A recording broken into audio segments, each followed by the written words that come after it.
Volume 3, Chapter 6.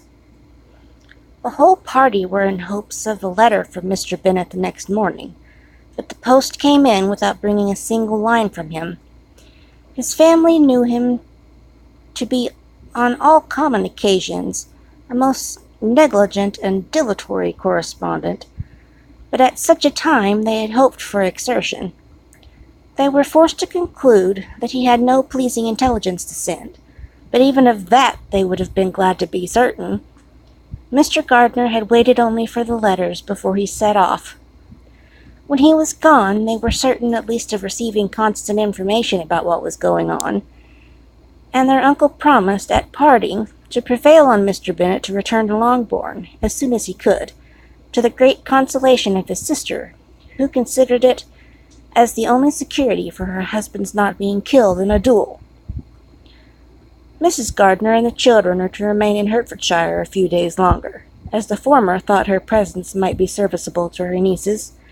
She shared in their attendance on Mrs. Bennet, and was a great comfort to them, in their hours of freedom.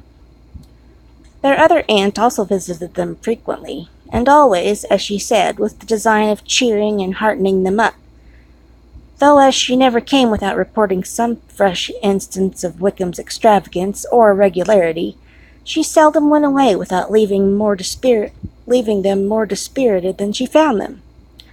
All Meryton seemed striving to blacken the man, who but 3 months before had been almost an angel of light. He was declared to be in debt to every tradesman in the place, and his intrigues, all honoured with the title of seduction, had been extended into every tradesman's family. Everybody declared that he was the wickedest young man in the world, and everybody began to find out that they had always distrusted the appearance of his goodness. Elizabeth, though she did not credit above half of what was said, believed enough to make her former assurance of her sister's ruin still more certain, and even Jane, who believed still less of it, became almost helpless, more especially as the time was now come when, if they had gone to Scotland, which she had never before entirely despaired of, they must, in all probability, have gained some news of them. Mr. Gardner left Longbourn on Sunday. On Tuesday his wife received a letter from him. It told him that on his arrival he had immediately found out his brother, and persuaded him to come to Gracechurch Street, that Mr. Bennet had been in Epsom and Clapham before his arrival, but without gaining any satisfactory information, and that he was now determined to inquire at all the principal hotels in town, as Mr. Bennet thought it possible they might have gone to one of them, on their first coming to London, before they procured lodgings. Mr. Gardner himself did not expect any success from this measure, but as his brother was eager in it, he meant to assist him in pursuing it. He added that Mr. Bennet seemed wholly disinclined at present to leave London, and promised to write again very soon. There was also a postscript to this effect.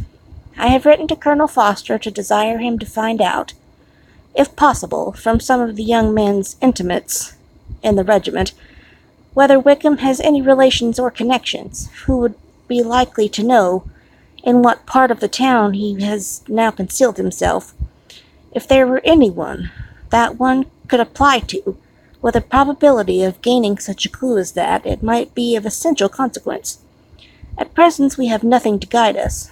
Colonel Foster will, I dare say, do everything in his power to satisfy us on this head, but on second thoughts, perhaps Lizzie could tell us what relations he has now living, better than any other person. Elizabeth was at no less to understand from whence this deference for her authority proceeded, but it was not in her power to give any information of so satisfactory a nature as the compliment deserved. She had never heard of his having any relations, except a father and a mother, both of whom had been dead many years. It was possible, however, that some of his companions in the Somethingshire might be able to give more information, and though she was not very sanguine in expecting it, the application was something to look forward to. Every day at Longbourn was now a day of anxiety, but the most anxious part of each was when the post was expected.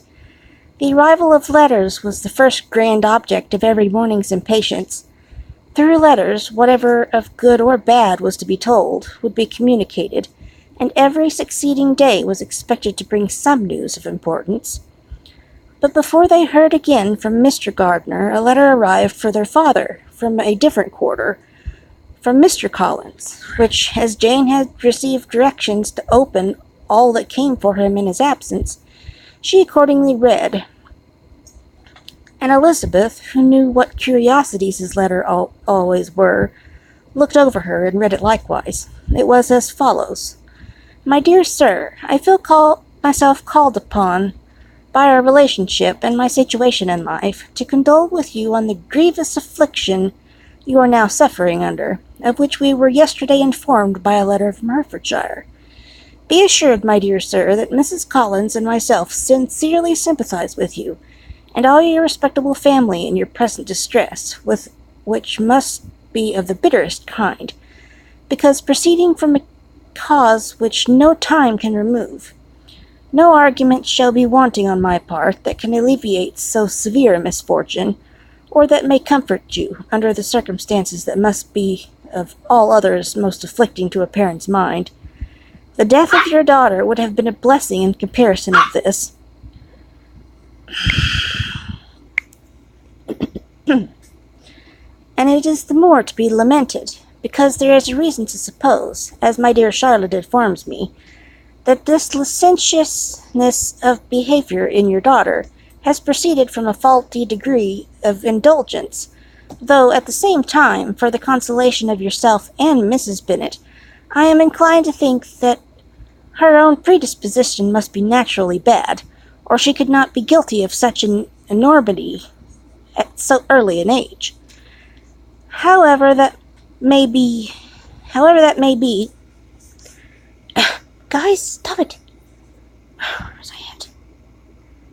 However that may be, you are grievously to be pitied, in which opinion I am not only joined by Mrs. Collins, but likewise by Lady Catherine and her daughter, to whom I have related the affair.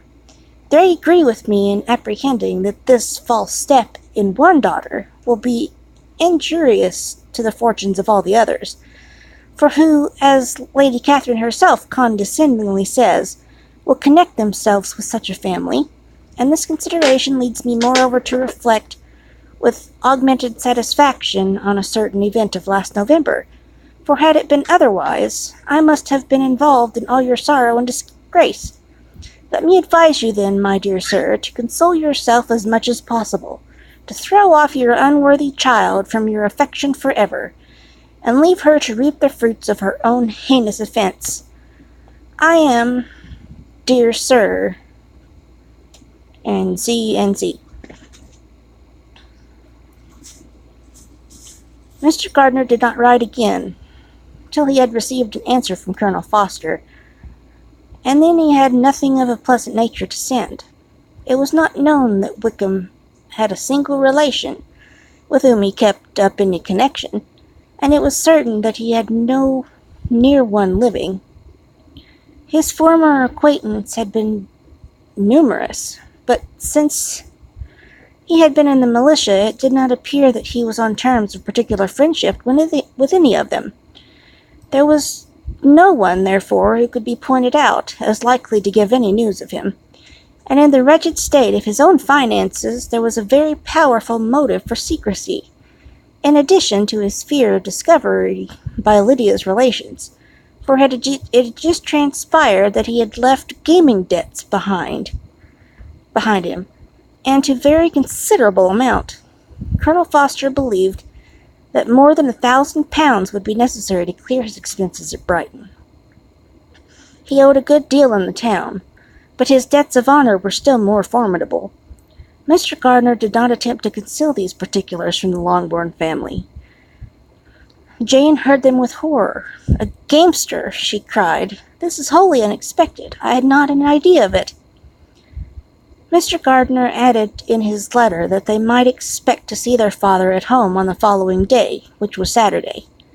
Rendered spiritless by the ill success of all their endeavors, he had yielded to his brother-in-law's entreaty that he would return to his family, and leave it to him to do, whatever occasion might suggest to be advisable for the continuing their pursuit.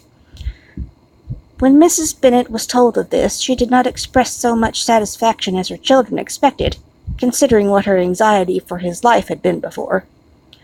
"What is he coming home, and without poor Lydia?" she cried.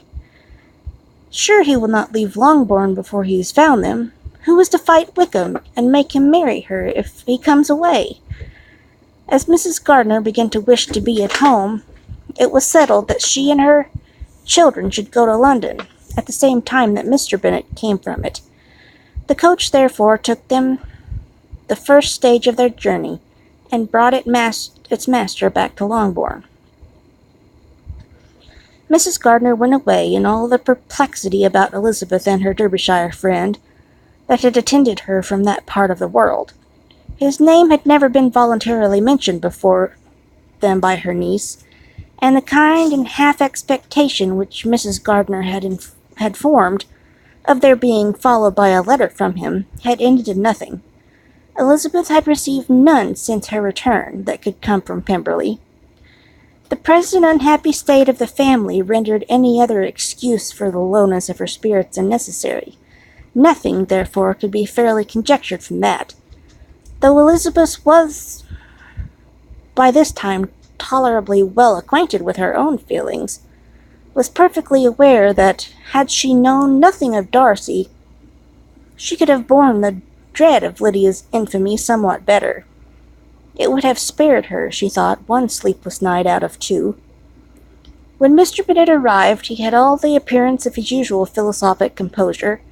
He said as little as he had ever been in the habit of saying, made no mention of the business that had taken him away, and it was some time before his daughters had courage to speak of it. It was not till the afternoon, when he joined them at tea, that Elizabeth ventured to introduce the subject, and then, on her briefly expressing her sorrow for what he must have endured, he replied, "Say nothing of it. Who should suffer but myself? It has been my own doing, and I ought to feel it." "You must not be too severe on yourself," replied Elizabeth. "You may well warn me against such an evil.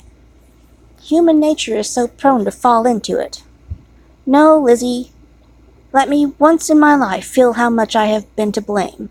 I am not afraid of being overpowered by the impression. It will pass away soon enough." "Do you suppose them to be in London?" "Yes, where else can they be so well concealed?" "And Lydia used to want to go to London," added Kitty. "She is happy then," said her father dryly, "and her residence there will probably be of some duration." Then, after a short silence, he continued, "Lizzie, I bear you no ill will for being justified in your advice to me last May, which, considering the event, shows some greatness of mind." They were interrupted by Miss Bennet, who came to fetch her mother's tea. "This is a parade," cried he, "which does one good. It gives such an elegance to misfortune. Another day I will do the same. I will sit in my library in my nightcap and powdering gown, and give as much trouble as I can, or perhaps I may defer it till Kitty runs away." "I am not going to run away, Papa," said Kitty fretfully. "If I should ever go to Brighton, I would behave better than Lydia." "You go to Brighton?" "I would not trust you to go so near it as the Eastbourne for £50. No, Kitty, I have at last learned to be cautious, and you will feel the effects of it. No officer is ever to enter my house again, nor even to pass through the village. Balls will be absolutely prohibited, unless you stand up with one of your sisters, and you are never to stir out of doors till you can prove that you have spent 10 minutes of every day in a rational manner."